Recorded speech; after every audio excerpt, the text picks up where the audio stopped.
Hi guys, as I am doing this for many years, for the birthday celebration of Kuya Lance, I'll make it sure na super memorable ang birthday celebration niya. So ayan, nag-prepare ako ng small things para sa loot bags for school. So namili kami together with husband. So ayan ay yung mga pinamili namin. Hindi naman siya karamihan. Pero I make it sure kasi na makakain talaga siya ng mga kids. Hindi yung mga candies, which is hindi kasi nakasanayan ni Lance na kumain ng candy. So ayan, it's all for baon. So nag-DIY din ako ng mga cute little paws. Actually, kaya ko yan naisip.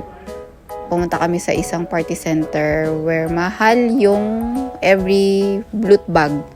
So, ang ginawa ko, ayan, nagkaroon ako ng idea na bumili na lang ako ng